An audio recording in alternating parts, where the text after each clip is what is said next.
꼭 1년 전 남북 정상은 11년 만에 대화를 재개하고 한반도의 평화와 번영, 통일을 위한 판문점 선언을 채택했습니다. 간절한 바람과 기대는 어떻게 현실화되고 있을까요? 급방 포커스 지금 시작합니다.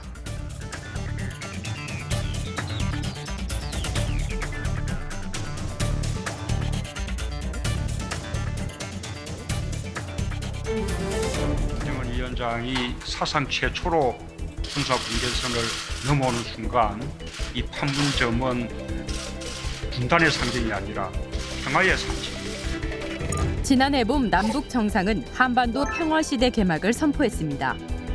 조선 반도를 핵무기도 핵 위협도 없는 평화의 땅으로 만들기 위해 적극 노력해 나가기로.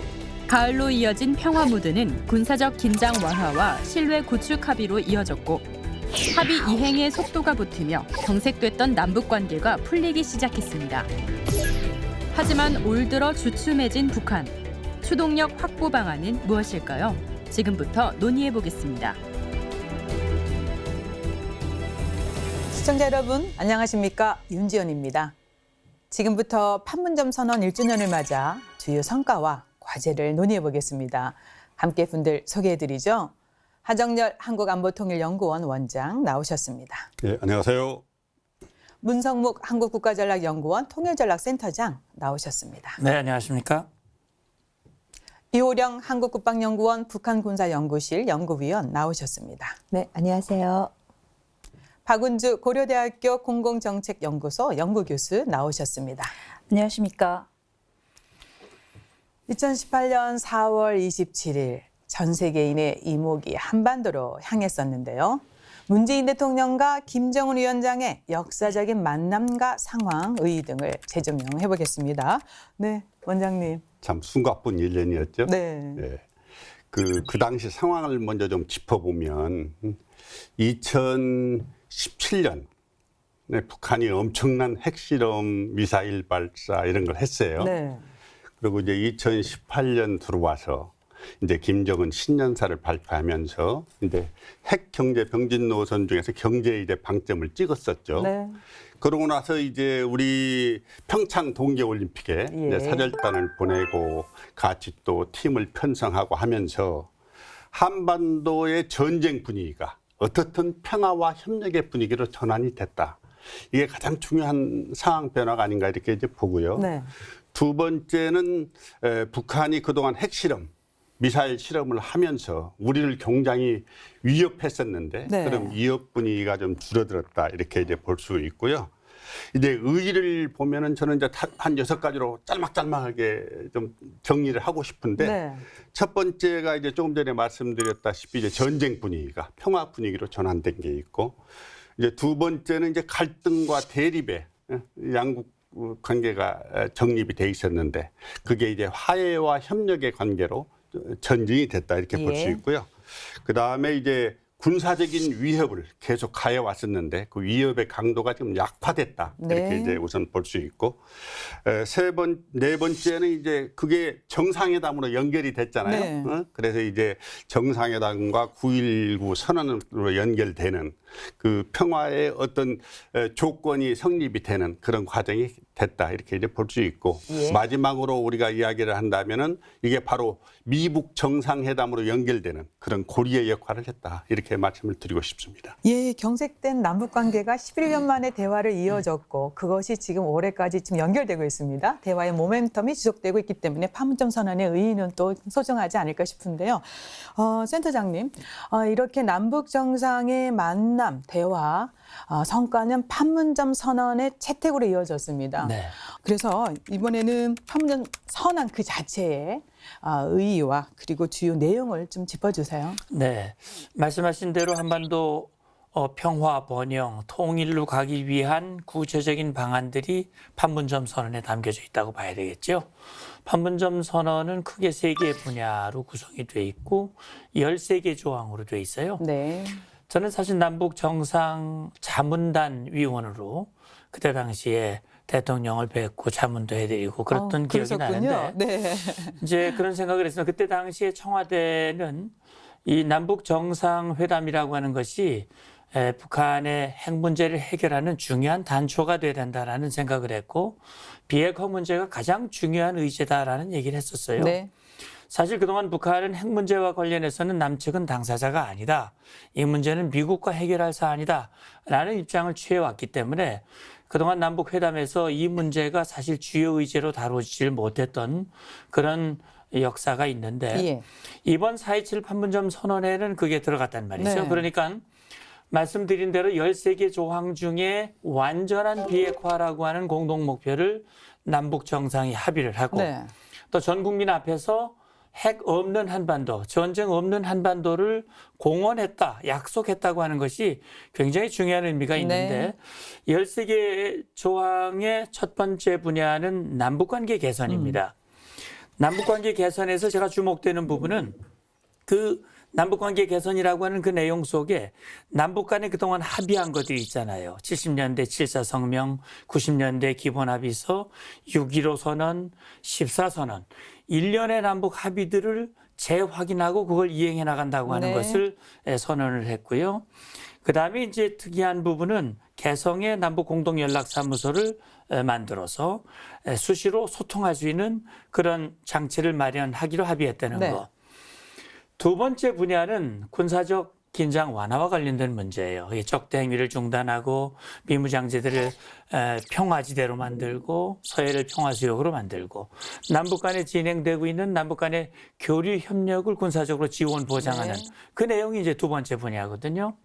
앞서 말씀드린 대로 세 번째 분야는 북한의 비핵화 그리고 이걸 기초로 해서 종전선언과 평화체제로 가는 그런 합의를 했지요. 예.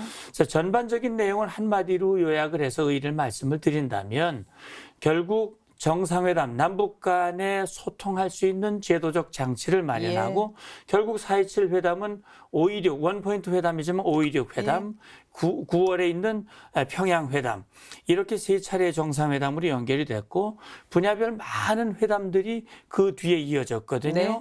교류가 활성화되고 군사 분야에서도 구체적인 합의들로 네. 이어질 수 있는 그런 기초를 마련했다고 하는 점.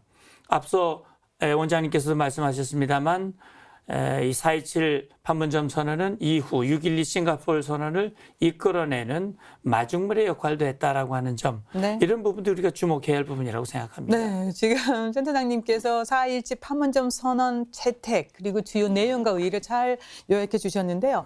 박사님은 어떻게 보셨습니까? 어떻게 평가해 보실 수 있겠습니까? 예, 일단 문 센터장님께서 워낙 그 설명을 잘 해주셔서요. 그 부분은 빼고 저는 사실 이 판문점 선언에서 가장 그 유심히 봤던 부분이 기존의 합의를 철저하게 이행하겠다는 것을 양국이 어쨌든 그 합의를 했다는 거 예. 그리고 대화 모멘텀을 지속적으로 이제 가지고 가기 위해서 당사자 간의 노력을 하자라는 거를 그 선언을 했다는 게 가장 큰 예. 의미라고 봤습니다. 왜냐하면 사실 시간이 지나고 상황이 바뀌어도 합의가 이행될 수 있는 환경을 마련을 해야 되는 게 가장 중요한데 그런 노력을 그동안 남북한이 해오지를 못했었거든요. 그런데 뭐 한국이 정권이 교체되거나 아니면 한반도 주변 정세가 변화됨에 따라서 남북 관계도 같이 부침을 겪어왔기 네. 때문에요. 그래서 이렇게 남북한 간에 체결된 합의들을 좀 쉽게 저버리는 이런 일들을 더 이상 하지 말자라고 한 것만으로도 저는 충분히 의의가 있었다고 생각합니다. 예. 네.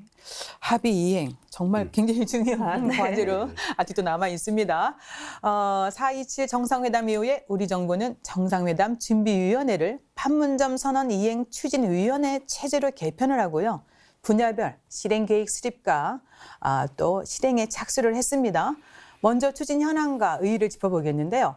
가장 중요한 것이 남북관계의 전면적이고 또 획기적인 개선과 발전을 위한 계획입니다. 이 부분은 어떻게 정말 추진됐을까요? 조금 더 짚어보겠습니다. 네. 앞에서 좀 좋은 말씀을 해주셨는데 남북 간의 기존에 합의된 사항들을 정말 잘 이행을 예. 해나가자가 진짜 4.27 판문점 선언의 하이라이트라고도 볼 수가 있겠죠. 네. 근데 그런 측면에서 우리가 작년에 합의를 하고 굉장히 속도감 있게 판문점에 합의한 사항을 이행을 했었죠. 그런데 올해에는 또 이 부분이 또 매우 부진을 해요. 네. 그래서 이런 측면을 어떻게 봐야 되는지가 굉장히 중요한 포인트가 아닌가라는 생각이 듭니다. 이제 구체적으로 좀 보면요. 가장 의의 중에 하나가 남북 간의 정상회담이 정례화가 됐다라는 예. 점이 가장 큰 게 짚어야 될 부분인데요. 그래서 작년에 3번이 있었죠. 그래서 언제든지 남북 간에 풀리지 않는 상황과 관련돼서는 정상들이 만나서 예. 허심탄회하게 이 문제를 풀 수 있다라는 포인트가 있었는데 이번에 하노이 회담 결렬 이후에 우리가 한미 정상회담이 끝나고 나서 북한에게 정상회담을 제안을 했죠. 근데 네. 아직 북한이 답이 없는데 이것도 관련해서 어떻게 보면 크게 보면 4.27 판문점에 우리가 선언을 한 것을 이행을 해야 될 필요성이 있다라는 그 맥락 하에서도 지금과 같이 이 비핵화 문제가 풀리지 않았을 때 남북 간에라도 먼저 이 문제를 풀기 위한 의지를 보여야 되는 것이 예. 어떻게 보면 그 4.27 판문점 선언에 대한 큰 중요한 부분이 대목이 아닐까라는 생각이 듭니다. 네. 그리고 이후 많은 부분이 있었죠. 뭐 앞에서도 개성의 공동연락사무소 이 부분도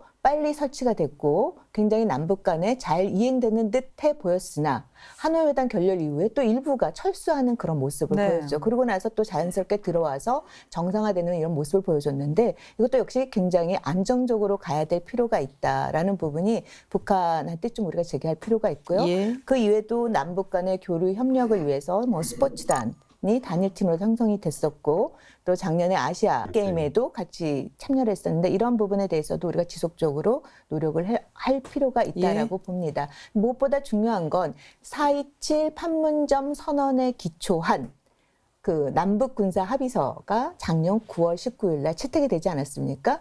그거와 관련돼서도 작년 11월 중순까지는 매우 빠른 속도로 진행이 됐는데 그 이후에 올해 추진해야 될 사항들과 관련돼서 특히 공동유해 발굴과 관련돼서는 우리가 아무리 이야기를 해도 북한이 지금 반응을 보이지 않고 있죠. 네. 그러한 측면에 대해서도 우리가 이 4.27 판문점 선언에 대한 정신을 북한에게 계속해서 이야기를 하면서 이러한 합의를 거기에 가장 중요한 포인트 합의한 사항을 계속해서 쭉 이행을 해나가자 이거를 완성을 해나가는 그러한 노력이 진행되어져야 된다라고 봅니다. 그럴 때 남북 간의 신뢰 구축이 공고화될 수 있다라고 봐야겠죠. 네. 근데 지난해 세 차례의 정상회담을 이제 계속 말씀해 주셨는데 결국은 정상회담의 정례화가 또 중요한데 또 만나서 신뢰 구축을 하기 위해서 뭔가 이루어져야 되는데 그래서 이제 이번에 정부는 또 특사단 뭐 파견 얘기가 나오고 특사 파견이 있는데 이런 걸 통해서 다시 대화가 재개되고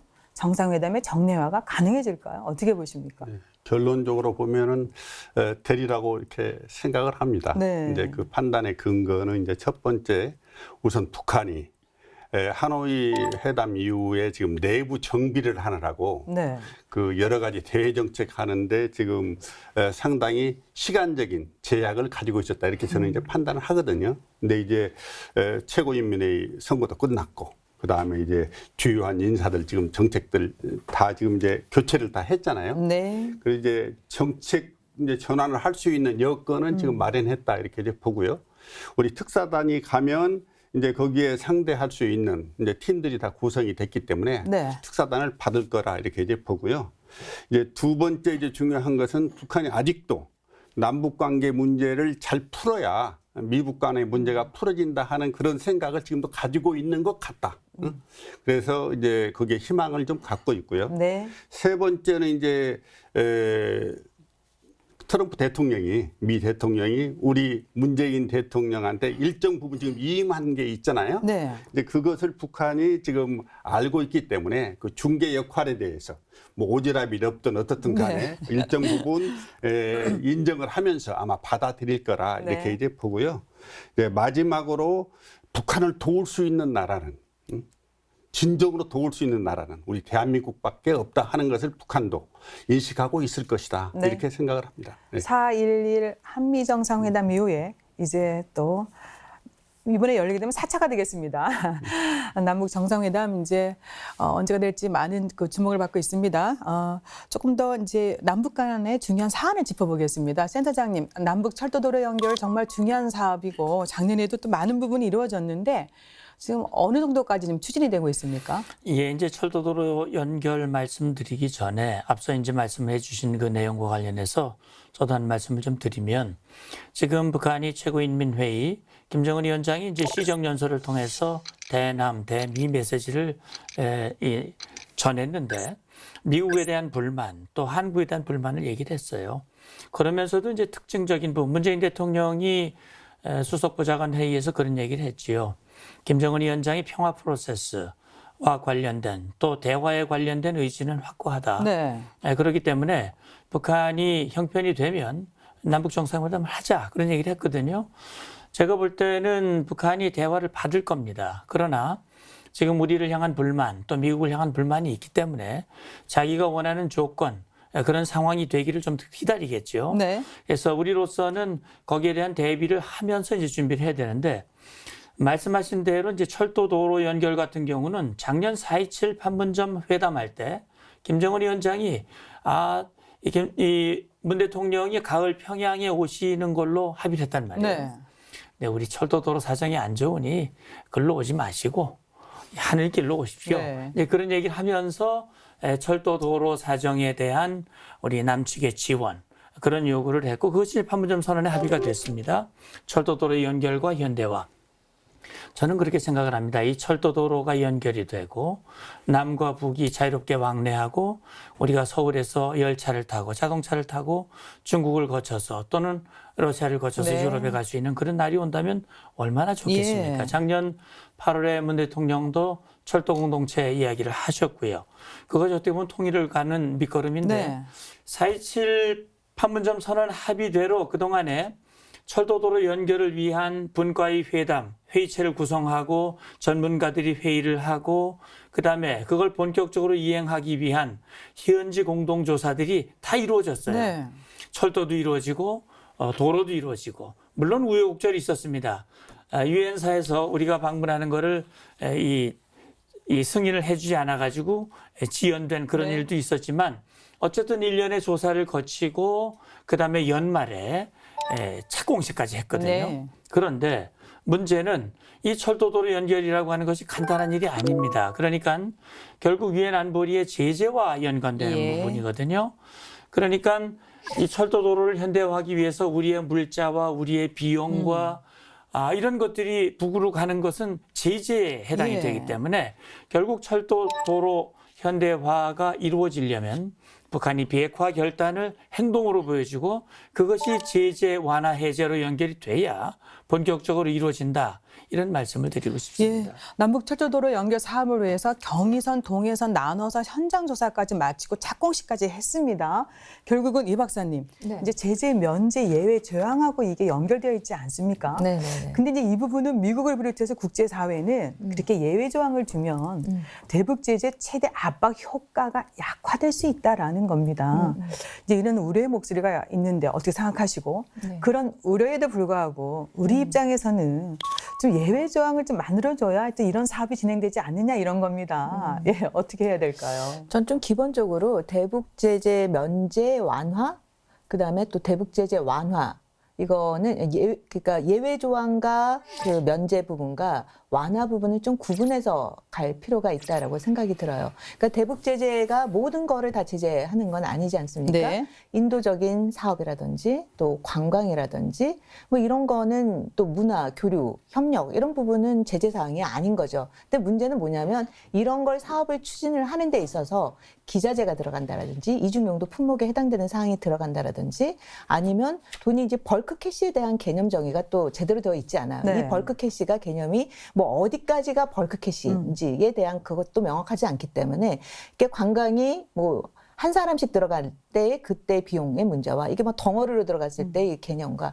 이런 걸 어떻게 할 것인지에 예. 대한 그러한 것을 좀 합의를 이끌어내고 그때마다 대북제재위원회를 통해서 면제를 받는 게 중요한 거죠. 그다음에 또 하나는 대북 제재 완화와 관련된 거는 북한이 정말 비핵화와 관련돼서 실질적인 조치를 해 나간다면 그동안의 제재 결의안에 했던 사항들이 수정 변경이 될 수가 있겠죠. 그거는 대북 제재 완화에 해당되는 것이고 지금은 북한이 전혀 움직이지 않은 상태에서 우리가 대북 제재 완화를 논하면 안 되는 거죠. 이럴 때 그럼에도 불구하고 한반도의 또 남북 간의 신뢰 구축을 위해서 교류 협력 부분의 방점이 지금 우선적으로 맞춰져 있으니 이거를 위한 어떻게 보면은 활동을 하는 데 있어서 몇 가지는 좀 우리가 면제라든지 예외상을 받을 필요가 있다. 그게 이번에도 면제를 받은 게 있죠. 이산가족 상봉을 위해서 기자재가 들어가는 거에 대해서 면제를 받았고 또 개성의 만월대의 그 공동 연구를 위해서 해당하는 부분도 면제를 받았고 근데 이런 것들은 면제와 예외 조항 사항을 받을 수가 있는데 여기에 대해서 실질적으로 남북 간의 교류와 협력이 활성화가 되고 이렇게 면제받은 거에 대해서 그걸 통해서 한쪽으로는 신뢰 구축을 해나가고 가장 이제 큰 축이 그건 거죠. 비핵화. 이 부분과 관련돼서 북한이 정말 실질적인 이행 조치를 간다면 뭐 대북 제재 완화의 수준이 당연히 가겠죠. 그래서 이쪽에 해당되는 걸 갖고 교류 협력에 해당되는 대북 제재 면제와 예외 사항을 갖고 비핵화는 전혀 움직이지 않는데 여기에 대북 제재 완화를 이거를 확대시켜서 하라? 이거는 맞지 않다라고 봐야겠죠. 결국은 제재 면제 예외 조항이 비핵화라는 어떤 그 선순환으로 연결돼야 되는데 그렇게 되지 않기 때문에 계속해서 이 부분에 걸림돌이 나오고 있는데요. 어쨌든 많은 노력들이 이루어졌고 그래서 이제 남북 공동 연락 사무소가 이제 개소가 됐고요. 이를 통해서 남북이 24시간 365일 소통하는 시대가 열리게 됐어요. 그런데 이제 실제적인 기능과 역할에 대해서는 비판의 목소리도 있었습니다. 이 부분은 또 우리가 이제 어떻게 생각해 볼 수 있을까요? 네. 박 박사님 말씀해 주세요. 일단 개성 남북 공동 연락사무소 같은 경우에는요. 판문점 선언에서 합의가 돼서 그 개설이 된 거고 딱 140일 만인 9월 14일에 한국에서 100억 원가량의 예산을 투입해서 개소를 했습니다. 사실 연락사무소를 공동으로 개소를 한다고 했을 때 처음에 우려의 목소리가 많았던 것도 사실이거든요. 그럼에도 불구하고 대체로는 남북이 그래도 한 라인을 다시 연결을 해서 대화를 재개한다는 것만으로도 약간 희망을 가졌던 분위기가 많았던 것 같아요. 그리고 좀 다양한 분야에서 생산적인 대화도 오갈 수 있을 거라고 판단을 했고요. 그런데 이제 기대와 달리 매주 금요일 날 원래 그 연락사무소 소장 간의 회의를 개최를 하기로 했는데 1월 25일을 마지막으로 다시는 지금 개최가 되지 않고 있거든요. 그러니까 사실상 운영이 원활하게 되지 않는 상황인 거죠. 게다가 말씀해 주셨지만 지난 3월 22일에는 사흘 만에 물론 복귀를 하면서 해프닝으로 끝나기는 했지만 그 북한이 일방적으로 이제 연락사무소에서 이제 철수를 하면서 역시 우려가 현실이 되었다라는 얘기를 굉장히 많이 들었습니다. 그래서 사실상 약간 개점 휴업 상태가 돼버렸지만 그럼에도 불구하고 좀 우선적으로 논의할 수 있는 내용들 아까 사회문화 교류라던가 아니면 좀 다른 여러 가지 다양한 분야에서 좀 교류 협력을 중심으로 해서 대화라도 다시 재개를 해봐야 하지 않을까 그런 생각이 듭니다. 정말 이제 아쉬운 대목인데요. 그 독일의 사례를 보니까 통일 직전까지 상주 그 대표부가 양쪽에 왔다 갔다 하면서 정말 중요한 소통 창구를 했잖아요.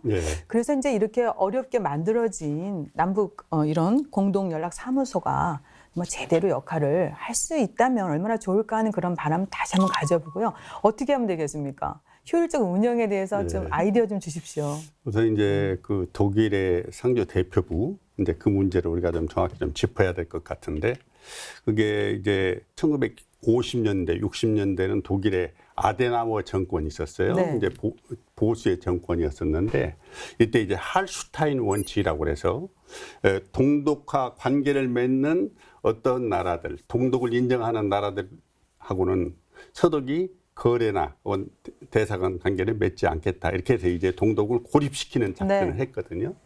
근데 이제 1968년도에 이제 브란트 정부가 들어섰어요. 들어서면서 이제 동독과 교류 협력을 통해서 동독을 변화시켜야 되겠다. 그러니까 서독이 보다 좀 적극적인 역할을 해야 동독이 변화하지 저대로 놔둬 가지고는 좀 고착돼서 안 된다. 해서 이제 오스트폴리틱을 이제 했잖아요. 동방 정책을 수행을 하면서 이제 가장 중요한 게 제도적인 틀을 하나 만들 거다. 해서 이제 기본조약을 체결했어요. 그게 이제 1972년도에 체결을 했는데 그 기본조약의 한 항목에 상주 대표부를 설치하자 하는 게 이제 14조에 이렇게 들어가 있는데 이제 그 상주 대표부를 설치하자 해서 이제 1974년도에 이제 그 대표부를 설치를 했는데 이 상주 대표부가 굉장히 중요한 역할을 했어요. 네. 우선 교류 협력의 첨단 역할을 했고, 그다음에 양쪽 정부의 어려움이 있을 땐 항상 그 대변의 역할을 했고, 예. 그다음에 협조하는 사업, 협력하는 사업, 그것들의 중추적인 기반 역할을 거기서 다 했다. 물론 그 과정에서 거기도 어려움이 있었어요. 네. 그래서 뭐 동독 측에서 서독 상주 대표부 뭐 폐쇄하겠다 뭐 이렇게 위협도 하고 여러 가지 어려움이 있었는데 그 어려움을 극복하면서 그래도 통일의 시점까지 그게 기능을 했다 이렇게 네. 이제 볼 수 있는데요. 그럼 우리는 어떻게 해야 될 것이냐? 저는 이제 이게 하나의 큰 협력의 제도적인 틀을 마련했다 예. 이렇게 이제 접근해서 이제 보고 있거든요. 이제 4.27 선언에서 이제 합의한 걸 가지고 지금 설치된 거잖아요. 네. 그래서 이제 이 과정에서 이게 아마 많은 어려움이 있을 것이다. 저는 이렇게 예상을 해요. 그러나 이거 제도적인 틀을 하나 마련해 놨기 때문에 예. 이 틀이 흩어지지 않도록 우리 측에서 네. 보다 적극적인 노력을 해야 된다. 그래서 북한을 우리가 변화시키려고 한다면 변화시키는 방법은 다양하겠지만 직접 만나서 대화하고 우리의 의지를 입력시키고 필요하면 우리 쪽으로 끌어오고 하는 그 노력들이 중요한데 첫 만남의 핵심적인 장소가 저는 이 대표부다. 네. 그래서 이것을 효율적으로 활용을 해야 된다 이렇게 생각을 합니다. 네, 지금 독일의 상주 대표부 역사 그리고 기능을 말씀해 주셨는데 우리가 좀 더 인내하고 기다려야 되겠습니다. 네. 제도의 틀을 계속 유지해 나가는 노력 어쨌든 우리가 좀 더 지켜봐야 되겠습니다.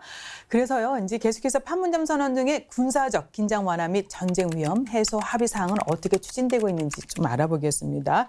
네, 박사님. 네, 판문점 선언 제2조에서 군사적 긴장 완화 및 그 전쟁 위험 해소를 위한 3개 항에 합의를 했습니다. 그리고 이거를 좀 더 구체적으로 그 실행할 수 있는 계획을 그 수립을 하기 위해서 9.19 그 판문점 선언 군사 분야 이행 합의서를 부속 합의서로 채택을 하면서 예. 그 좀 철저하게 준수를 하고 이행하기를 바랬었고 그리고 초기에 작년까지만 해도 좀 그래도 이행이 잘 순조롭게 추진이 됐었죠. 그래서 1항 같은 경우에는 모든 공간에서의 모든 적대 행위를 금지한다. 그리고 비무장지대의 평화지대화를 위해서 노력하겠다라고 해서 그 일환으로 지난해 5월부터 군사분계선 일대에서 방송 및 전단 살포를 중지를 했고 확성기 등을 이제 철거를 시작을 했습니다. 그리고 지난해 11월에는 그 GP 철수를 10개소씩 했었고요. 그리고 2항에서는 이제 그 서해 평화 수역을 조성하고 안전 어로를 보장하기 위한 그 협의를 진행을 했었는데 예. 사실 공동어로 같은 경우에는 굉장히 서해상에선 그 중요한 문제거든요. NLL 네. 문제도 같이 겹쳐 있고 그래서 함정 출입을 하는 것과 그 해상 사격을 제한하는 완충지대를 설정하려는 논의를 6월 14일 장성급 군사회담에서 진행을 했었는데 그 기준선을 어디로 정할 것인가 하는 거에서 이제 이견 차이만 확인을 하고 합의가 끝내 이루어지지 못해서 예. 이제 그 부분은 앞으로도 지속적으로 논의가 필요한 사항인 것 같고요. 그리고 마지막 3항에서는 군사적 보장 대책을 위해서 이제 군 당국자 간의 협의를 좀 꾸준히 추진을 할 것이 논의가 됐습니다. 그래서 지난해 6월 14일하고 7월 31일 세 차례에 걸쳐서 장성급 군사회담이 열렸었고 그리고 이제 좀 수시로 군사 당국자 회담이 개최가 됐었는데 그게 이제 올해 들어서 전혀 개최가 되지 않고 있어서 이 부분이 좀 빨리 다시 재개가 될 수 있었으면 좋겠습니다. 네. 그래서 이제 판문점 선언을 좀 더 실질적이고 구체적으로 이행하기 위해서 정상 간에 또 새로운 합의가 나왔지 않습니까? 그럼요. 결국은 9.19 군사 분야 공동 합의가 되겠습니다. 이제 좀 더 짚어주시죠. 예, 9.19 군사 합의서는 제가 볼 때는 그동안 남북 간의 군사 합의를 많이 했습니다. 네. 저도 합의서를 많이 체결했습니다만 그동안 맺은 군사 합의들과는 다른 점이 있는데 그게 뭐냐면 남북 정상 간에 합의한 합의 문서의 부속 예. 합의로 합의됐다는 것이 특징인데 이거는 그만큼 양 정상이 이 합의서를 이행하겠다고 하는 의지를 담았다는 거거든요. 네. 이행력을 높이는 그런 의미가 있다고 보고요. 결국 9.19 군사합의 내용은 4.27 판문점 선언에 나와 있는 내용 하나하나를 구체적으로 어떻게 이행할 것인가 하는 구체적인 실천 방안이 담겨져 네. 있어요. 결국 저는 그걸 주목해서 보고 싶은데요. 그러니까 정전협정을 잘 못 지켜왔단 말이죠. 그런데 9.19 군사합의의 특이사항은 뭐냐면 비무장지대를 비무장하기 위해서 GP를 일부 철수하고 그다음에 JSA를 이 공동경비하는 구역으로 비무장화시키고 이런 조치들은 정전협정 정신에 따라서 이어간다는 거거든요. 네. 의미가 있고요. 그다음에 충돌을 방지하기 위한 구체적인 조치들이 담겨져 있어요. 군사분계선 일대에서 또 서해 NLL 일대에서 훈련 금지 구역이라든지 비행 금지 구역이라든지 이런 것들을 설치를 하고 그다음에 신뢰를 구축하기 위한 구체적인 조치로서 유해 공동 발굴에 합의를 했거든요. 물론 지금 북한이 호응을 하질 않아서 우리 남측이 일방적으로 하고는 있습니다만 상징성과 의미를 담고 있고 특히 1992년 남북 기본합의서에 따라서 구성됐던 남북군사공동위원회를 다시 열기로 합의를 했거든요. 사실 저는 9.19 군사합의가 나왔을 때 이 부분이 가장 중요한 부분이고 이것이 제대로 이행이 된다면 군사회담을 제도화하고 정례화하고 군사적 신뢰를 구축할 수 있는 중요한 합의다. 이걸 북한이 호응해오고 이것이 제대로 가동된다면 북한이 과거와는 달라졌다는 증거로 내가 인식하겠다 그랬는데 아쉽게도 9.19 군사합의가 나온 지 벌써 6개월이 넘었지만 군사공동회의가 가동이 안 되고 있거든요. 지금이라도 늦지 않았습니다. 북한이 호응해 온다면 우리 국민은 물론이고 국제사회가 북한은 달라졌구나 하는 것을 입증해 줄 수 있는 그런 계기라고 저는 생각을 합니다. 네, 이제 적대 행위 중지 조치뿐만 아니라 한미 연합훈련도 연기 내지 유예 또 축소됐습니다. 하지만 김정은 위원장은 최근 시정연설에서 허울만 바꿔 쓴 은폐적 적대 행위라는 비판을 했습니다.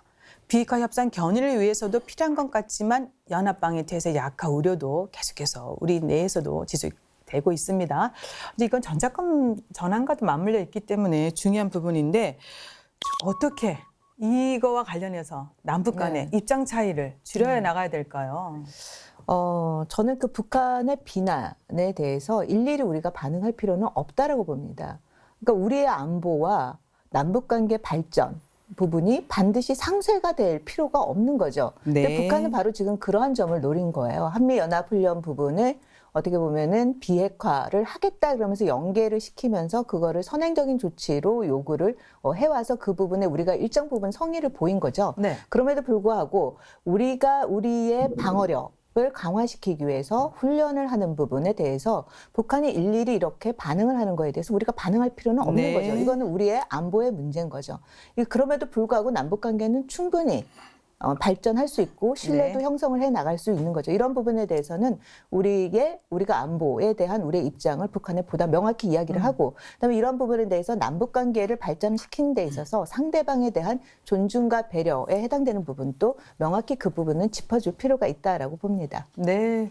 그리고 앞서서도 언급이 됐습니다. 공동 유해 발굴 작업에 북한이 침묵으로 일관하고 있지만 이달 1일부터 우리 측 단독으로 추진하고 있습니다. 북한의 태도 변화, 어떤 이유 때문이고 왜 북한이 거부하고 침묵이 되고 있을까요? 그럼 어떻게 북한을 또 참여시킬 수 있을까요? 이런 과제에 좀 우리가 놓여 있는데 우선 우리가 이제 단독으로 추진해야 되는데 이 부분 추진하고 있습니다. 우리는. 네, 저희 추진하고 어떻게 있죠. 바라보고 계십니까? 원래는 2월까지 남북한이 공동 유해 발굴단 명단을 서로 교환을 했어야 했습니다. 그런데 한국은 우리 군 같은 경우에는 3월 6일 날 80명에서 100명 정도를 하겠다 하고 이제 명단을 전달을 했는데 북한에서 묵묵부답을 하니까 그래서 3월 18일 날은 다시 이제 유해 발굴 사업에 관련해서 이제 논의를 하자고 그러면 장성급 군사 회담이라도 한번 진행을 해보자라고 했는데 그것마저도 그 침묵으로 일관하면서 거절당했거든요.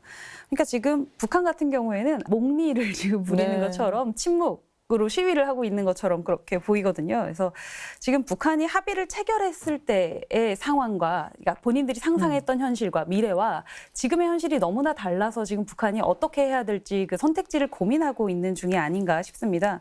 대북 제재가 이렇게 끝까지 조금도 풀리지 않을 거라고 생각을 못했던 것 같고 그리고 굳이 그렇게 제재가 해제가 되지도 않고 경제적인 이익이 크지도 않은데 사실 유해 발굴 사업은 북한에게는 그렇게 큰 관심이 있는 사업은 아니거든요. 그런데 정말 실질적으로 실익이 없는 이 유해 발굴 사업을 하는 거가 북한에게는 당연히 매력적이지 않고 흥미롭지 않게 느껴질 수밖에 없는 것 같아요. 그래서 이거가 그 좀 관련해서 보면 개성에서 만월대 공동 발굴 사업을 하는 거에도 북한이 지금 되게 미온적으로 네. 대처를 하고 있거든요. 그러니까 실질적으로 도움이 되지 않는 사업에 대해서는 본인들이 그 적극적으로 나서지 않겠다. 사실 한국 입장에서는 굉장히 가치 있는 일입니다. 예. 전사자들의 유해를 송한 그 수습을 한다는 거는 그렇기 때문에 단독으로라도 반드시 추진을 해야 되는 일이지만 그 북한이 사실 어떤 실익도 얻지 못한다고 생각해서 참여를 안 하고 있는 거라고 하면 이런 걸 통해서 좀 더 대화를 하고 그래야 그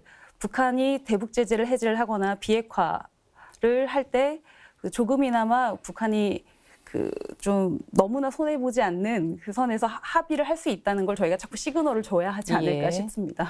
그래도 북한이 뭐 합의에 이행을 하지 않아도 우리 측이라도 시작을 하는 거는 정말 저는 중요하다고 봅니다. 어쨌든 요 원장님 조금 더 이제 짚어주세요. 군인적인 입장에서 네. 저는 뭐 AB이지만 좀 이야기를 하면 이 군인이 용감하게 싸울 수 있는 것은 내가 싸우다 다치더라도 내가 서령 전사를 하더라도 내 전우들이 나를 끌고 내려오겠지, 나를 찾아주겠지. 네. 이러한 자신감과 신뢰가 있기 때문이거든요. 또 국민들 입장에서 내 자식이 적지에 나가서 전사를 하면 우리 국가가 언제까지라도 그것을 찾아내오겠지, 예. 데려오겠지 하는 그런 그 신뢰가 있기 때문에 국민들이 자기 자식을 군에 보내는 거 아니겠어요? 그래서 저는 이 유해 발굴 이게 굉장히 중요한 의미를 가지고 있다 네. 이렇게 생각을 하고요. 설령 북한이 저렇게 뭐 소극적이라 하더라도 우선 우리 군으로서 국민에게 도리를 다하는 것이 유해 발굴이다 이렇게 이제 보거든요. 네. 두 번째는 이게 지금 국제적으로 우리나라만 지금 관심을 가지고 있는 게 아니고 그 지역에는 이제 유엔군들도 함께 네. 전쟁을 했기 때문에 유엔군에 참전했던 지금 많은 나라들이 지금 관심을 가지고 바라보고 있어요. 그래서 혹시라도 우리 전우가 거기서 발견될까 유해가 이런 관심들을 지금 가지고 바라보고 있기 때문에 네. 이것은 우리가 적극적으로 우선 해야 되리라고 보고요. 이제 북한이 빨리 참여할 수 있도록 네. 우리가 여러 가지로 우선 필요하면 강요도 해야 된다. 이렇게 생각을 합니다. 네. 그리고 또 서해 NLL 이 평화수역 조성 문제도 일단은 뭐 중단이 된 상태 아니겠습니까? 첫걸음은 잘 뗐는데 지금 이제 갈 길이 멀어 보이는데 현재 추진 상황을 좀 센터장님 좀 말씀해 주시겠습니까? 네. 서해는 사실 그동안 여러 번의 충돌이 있었죠. 1999년에 1차 연평해전, 2002년에 2차 연평해전, 그 후에 뭐 천안함 피격, 연평 포격 도발. 그래서 서해는 평화 수역이 아니라 충돌의 근원이 되는 그런 수역이었고, 그래서 2004년에 남북 간의 장성급 군사회담을 열어서 서해 충돌 방지와 관련된 육사 합의서라고 하는 것을 합의를 했었습니다. 예. 그런데 북한이 그 합의를 파기하고 천안함 피격 도발을 했죠. 그걸로 인해서 육사합의서가 이제 이행이 중단이 됐는데 이번 9.19 선언에서 육사합의서를 복원한다 이렇게 합의를 했어요. 그러니까 네. 육사합의서를 잘 지켜나가겠다고 얘기를 했고 서해에 완충 수역을 만들고 그다음에 평화 수역을 설정을 한다. 그리고 평화 수역 내에서 공동어로를 하고 네. 공동어로를 활동을 보장하기 위한 순찰 방안이라든지 그런 것들을 합의를 했는데 사실은 가장 핵심은 평화 수역을 설정을 하는데 그 평화 수역 또는 그 안에서 이루어질 공동어로 수역을 어디에다가 어떤 기준으로 설정할 것인가 하는 것이 가장 큰 관건이거든요. 앞서 말씀드렸듯이 2004년부터 2007년까지 장성급 군사회담에 제가 7번 회담에 나가서 네. 김영철 지금 북한의 통전부장하고 마주 앉아서 회담을 했습니다. 그때도 공동어로 문제 논의를 했어요. 네. 핵심이 북방 한계선 NLL 문제입니다. 우리는 서해에서 경계선은 NLL이다. 이 북방 한계선은 이미 남북기본합의서 11조에서도 불가침 경계선과 구역으로 확정된 것이기 때문에 이걸 기준으로 공동어를 하자. 근데 북한은 그걸 인정할 수 없다. 결국은 그것이 이제까지 타결되지 못한 이유고 또 9.19 군사합의서에서도 이 큰 틀에서의 합의는 했지만 구체적으로 어디에 평화수역을 설정할지는 합의를 못한 거거든요. 이거는 군사공동위의 과제로 남겨놨습니다. 그러니까 앞으로 군사공동위가 열리면 이 문제가 논의가 될 텐데 네. 북한이 그동안 부당한 그런 주장을 내려놓고 네. 정말 서해 평화 바다를 만들고 공동어를 이루고 거기에서 북한이 경제적 실익을 취하길 원한다면 우리가 기존에 이미 합의했던 대로 NLL을 기준으로 평화수역, 공동어로 그런 것들이 돼야 되겠지요. 네. 이제 4.17 공동선언을 중심으로 우리가 이제 얘기를 나눠보고 있는데 결국 이제 9.19 군사합의 이행이 정말 중요합니다. 이제 하반기에 이제 어떤 변화가 있을지 우리가 좀 이렇게 긍정적인 성과를 좀 이제 생각해 보면서 9.19 군사합의 국방부 올해 업무에 정말 가장 중요한 과제 아닙니까? 그렇죠. 그리고 대통령께서도 이 부분에 굉장히 관심을 가지고 이건 계속 해야 된다라고 언급을 했는데 그럼 어떻게 추진해 나가야 될까요? 방법이 있습니까? 네. 방법은 가장 좋은 방법은 북한이 호응을 하는 거죠. 보면은 남북 군사 합의서와 북한의 비핵화는 어떻게 보면 서로 연결된 듯 하지만 연결되어 있지 않고 우리끼리 진행해 나갈 수 있는 거예요. 그럼에도 불구하고 북한은 자기네의 그 비핵화 부분과 관련돼서 북한이 원하는 어떻게 보면 단계적인 조치에 대해서 미국이 빅딜을 원하고 그럼 그때까지는 뭐 다른 모든 기존의 남북 간의 한 합의 사항에 대한 이행 부분도 지금 사실상 올스톱을 네. 하고 있는 거죠. 여기에 대해서 우리는 분명히 북한에게 시그널을 할 필요가 있는 거죠. 우리끼리 먼저 한반도에 대해서 북한이 말했듯이 한국이 당사자라고 한 거, 전 이번에 대해서 그동안 우리가 언제 당사자가 아니었느냐. 우리가 당사자였는데 북한이 그동안 당사자라고 인정을 안 하지 않았습니까? 네. 그럼에도 불구하고 이번에 제재 문제 푸는 거와 관련돼서는 지금 당사자라고 이야기했잖아요. 그래서 우리 당사자 맞다. 한반도의 안정과 평화를 만드는 데 있어서 북한 너희도 말했듯이 당사자이니 이거 당사자끼리 문제를 풀기 위해서는 북한이 반드시 합의한 거에 대해서 호응을 하고 반응을 해야 되는 거죠. 북한 입장에서 단 거는 삼키고 그렇지 않은 거는 그렇게 반응을 하지 않는다라는 거는 김정은 위원장이 스스로 자기 입으로 부정하는 그런 결과를 초래를 하는 거죠. 그런 네. 측면에서 우리는 이 부분과 관련돼서 지속적인 차질 없는 이행이 매우 매우 중요하다라는 부분을 강조를 하고 이걸 계속해서 북한에게 우리가 이야기를 해야 되는 거죠. 네. 우리는 어떤 상황에서라든지 군사 합의를 이행을 하기 위해서 우리가 이렇게 노력하는데 언제든지 너희가 참여할 만큼의 문을 다 열어놓고 시간도 열어주고 있다. 호응을 해라라는 입장을 취하고 많은 부분을 합의를 했고 지금 북한 입장에서는 자기네들이 원하는 부분 11월 1일까지 단행한 건 그건 이행을 하고 있지 않습니까? 네. 군사합의. 근데 그 이외에 해당되는 부분은 직접적으로 자기네들에게 효과가 없다라고 하는 부분에 대해서는 호응을 하지 않는 거에 대해서 우리가 지속적으로 이야기를 해야 되는 거죠. 그러니까 군사합의가 지금 자기네가 원하는 거는 이행이 되고 그렇지 않은 거는 연기하면서 이상한 모습을 보이고 있는 거에 대해서 우리가 계속적으로 이야기를 주장을 펼칠 필요가 있다라고 봅니다. 네, 9.19 군사합의가 이제 12월 사실은 말까지는 잘 이제 이행이 돼 있는데 올해 들어서 좀 이렇게 좀 연기되고 우리가 단독으로 추진하고 있는 이제 그런 사업이 있는데 그래서 더더욱 4차 남북 정상회담이 좀 열렸으면 좋겠습니다. 예. 대화를 해야지 중요하죠. 정상 간에. 네. 네. 이제 그래서 이제 군사합의 이행 무엇보다 남북 상호 간 신뢰성을 더 네. 확대하기 위해서 필요한데 다시 판문점 선으로 되돌아가서요. 항구적 평화 체제 구축 그리고 비핵화 목표 확인을 위한 합의 사항 그리고 추진 현황은 어떤지 이 부분 원장님 좀 말씀해 주시겠습니까? 예.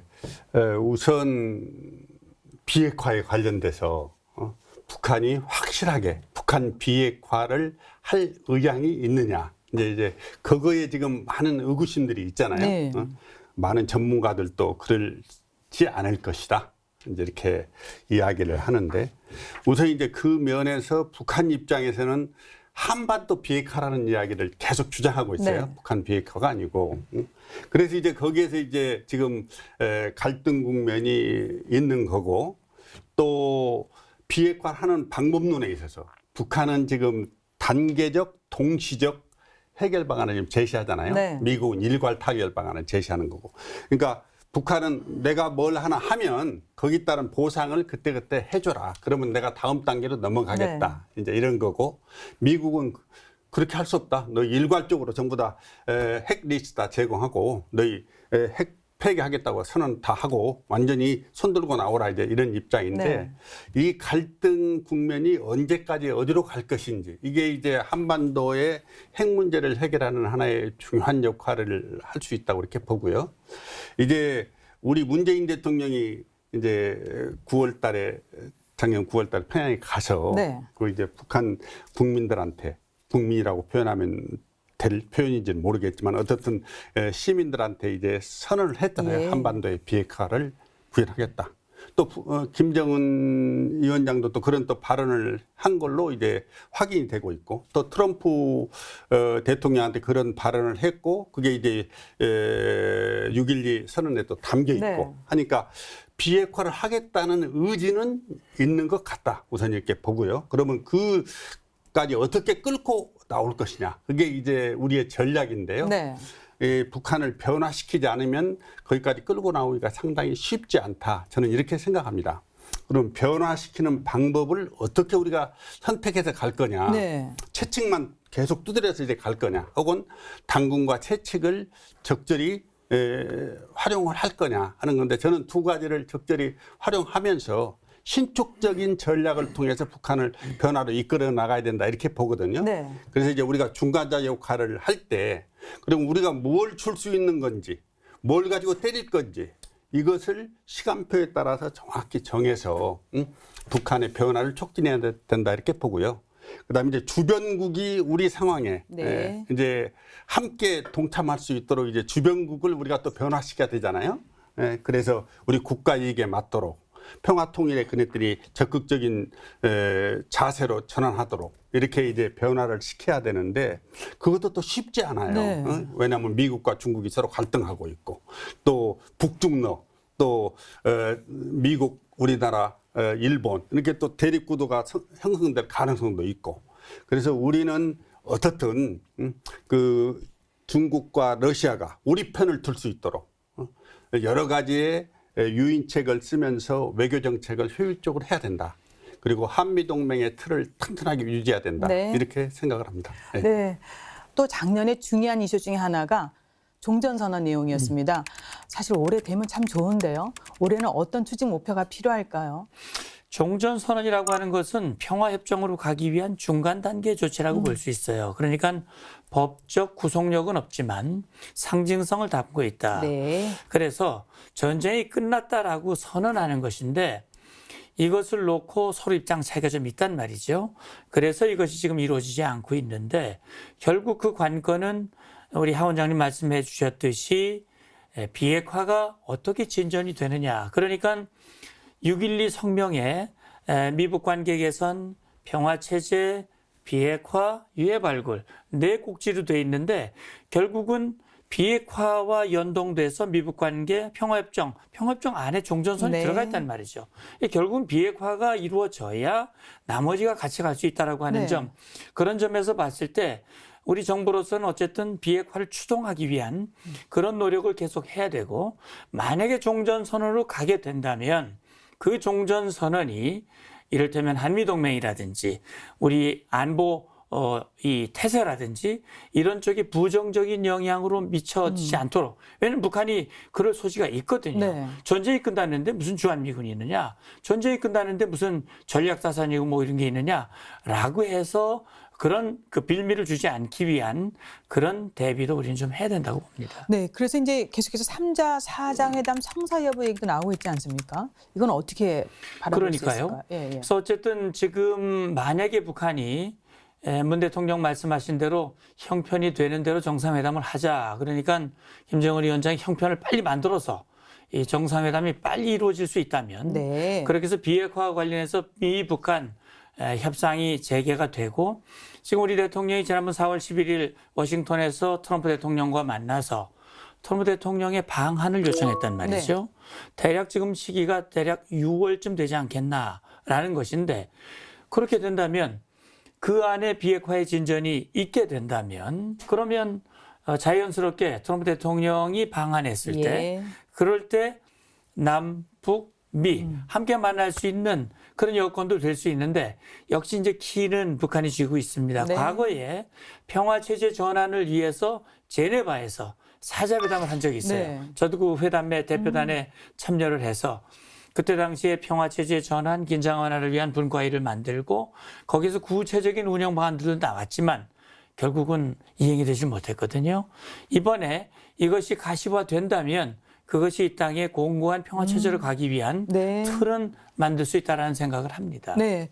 이 부분에 대해서 이 박사님은 또 어떤 네. 의견 가지고 계십니까? 네, 일단 그 앞에서 말씀해 주셨듯이 잘 간다면 거기도 전제가 붙은 거죠. 네. 북한이 비핵화와 관련돼서 최종 엔드 스테이트에 대한 어느 정도 합의를 갖고 나온다면은 정상회담이 있고 그리고 다자회담으로 갈 수가 있어요. 그런데 지금과 같이 12월 말까지 미국이 우리가 원하는 방향에 뭔가 방법을 수정해 가지고 나올 때까지 계속 그렇게 버티기를 한다면 오히려 이 다자회담이 초기에 그 올해 신년사에 나왔었죠. 다자 논의도 가능하다 해서 이제 다자에 대한 그 회담에 대한 가능성을 시사를 했는데 네. 그렇게 버티기 간다면 사실상 탑다운에 해당되는 정상회담의 이러한 구도는 굉장히 어려운 방향으로 갈 수가 있을 것 같아요. 그렇다면 이후에 생각해 볼 수 있는 방법이 실무 차원에서는 네. 다자로 갈 가능성이 있지 않나라는 측면에서 좀 그런 부분도 좀 주목해서 볼 필요가 있겠죠. 예, 그러니까 우선 실무 차원에서 남북미 다자 협의를 좀 가동시키는 방법 참 좋을 것 같습니다. 과연 북한이 또 이거에 또 승응을 해줄 수 있을지는 또 미지수입니다. 예. 이제 지금까지 이제 한반도의 평화와 번영, 통일을 위해서 무엇을 해야 되는지 또 무엇을 해왔는지에 대해서 지금 세세하게 살펴봤습니다. 그래서 앞으로 바람 또 당부 말씀 들은 시간으로 갖도록 하겠습니다. 예, 센터장님. 지금 현재는 뭐 이렇게 장밋빛으로 우리가 전망하기는 어렵습니다만 그럼요. 그래도 가야 되지 않겠습니까? 그럼요. 예. 이제 4.27 선언은 평화, 번영, 통일을 위한 의지와 또 실천 방안이 담겨져 있거든요. 예. 한반도 평화를 근본적으로 위협하는 요인은 북한의 핵 문제입니다. 따라서 첫 번째는 북한이 김정은 위원장이 비핵화의 의지를 밝혔고 완전한 비핵화에 4.27, 6.12 성명에서 합의를 했다면 이제는 말이 아니라 그걸 행동으로 보여줘야 됩니다. 그리고 결국 관계가 발전되고 평화가 이루어지려면 합의한 걸 지켜야 됩니다. 어떤 조건을 달아서 이렇게 하면 지키겠다. 상대방이 이렇게 안 하기 때문에 안 하겠다. 그게 아니라 합의한 것은 성실히 지키는 그런 행동을 북한은 보여주기를 바라고요. 네. 역시 북한 핵 문제가 아직 지지부진하고 북한의 핵 역량은 오히려 늘어났다라는 그런 평가들도 있기 때문에 우리로서는 한미 동맹을 바탕으로 우리의 억제력을 유지하고 강화하는 노력 이걸 계속해야 된다고 봅니다. 네. 박 박사님도 말씀해 주세요. 네. 우선 저는 한반도의 진정한 평화가 뿌리 내리기 위해서는 남북한이 상호 신뢰를 다시 회복하는 것 그리고 구축하는 게 가장 중요하다고 생각하는데요. 그리고 그거 말고도 북핵과 같은 구조적인 위협이 있는 한은 한반도의 평화는 요원한 꿈이라고 생각이 됩니다. 그래서 그 핵이 있는 평화는 이룰 수 없는 꿈이라는 네. 걸 북한이 좀 알았으면 좋겠고 그래서 네. 북한이 하루빨리 핵을 좀 떨쳐내고 경제 발전의 길, 그다음에 그 평화의 길로 나설 수 있다면 좋겠다 그런 생각이 들고요.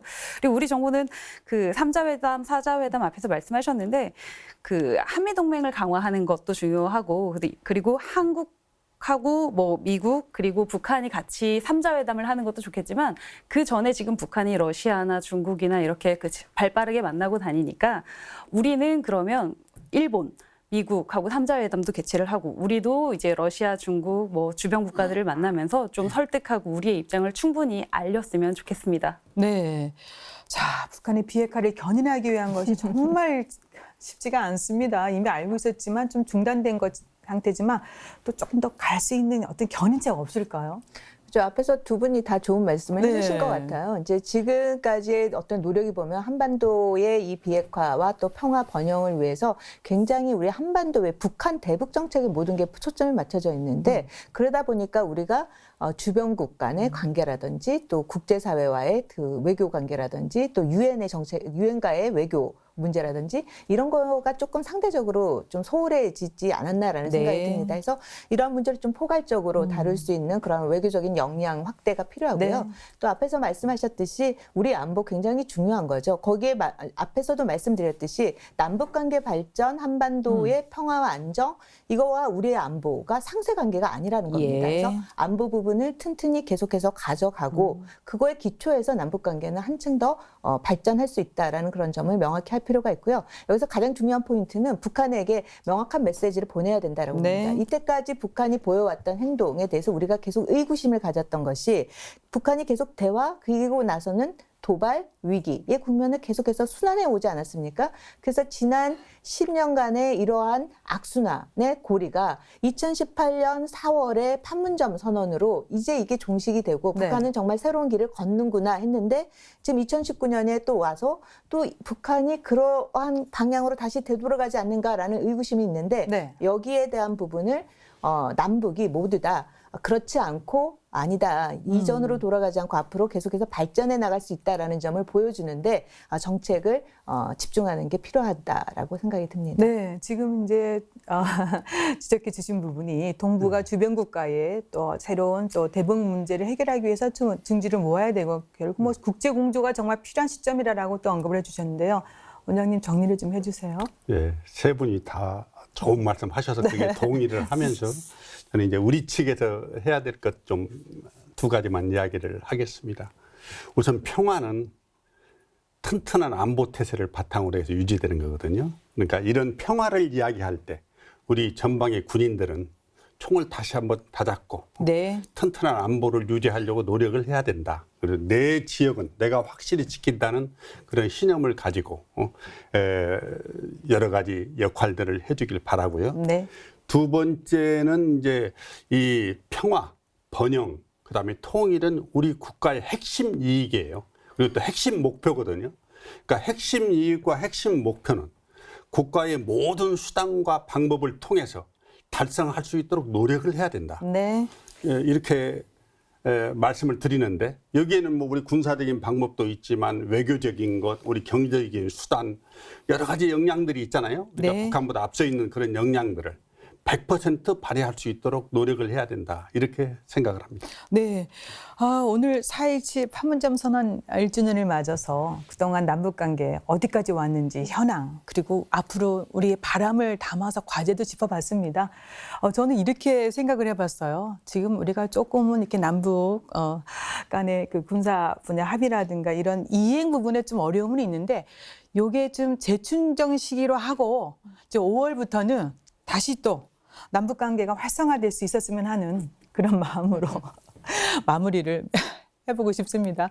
네, 여러분들의 그런 얘기가 좀 잘 진행될 수 있도록 지켜보도록 하고요. 도움 말씀 여기까지 하겠습니다. 고맙습니다. 네, 감사합니다. 역사적인 4.27 판문점 선언 1주년을 맞아 한반도 평화체제 구축을 위해 많은 부분이 변화된 만큼 앞으로도 비핵화 협상의 진전을 기대해 보면서 국방포커스 오늘은 여기서 마치겠습니다. 시청해 주셔서 감사합니다. 그리고 국방포커스를 보는 또 다른 방법, 국방TV 앱이 있죠.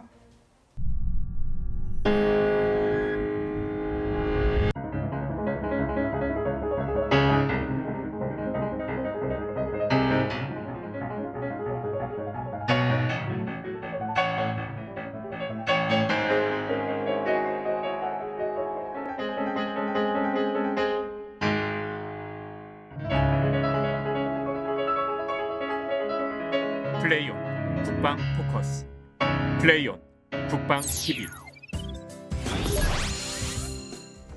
국방TV를 보는 새로운 방법 꼭 챙기세요. 다음 주에 다시 찾아뵙겠습니다. 안녕히 계십시오.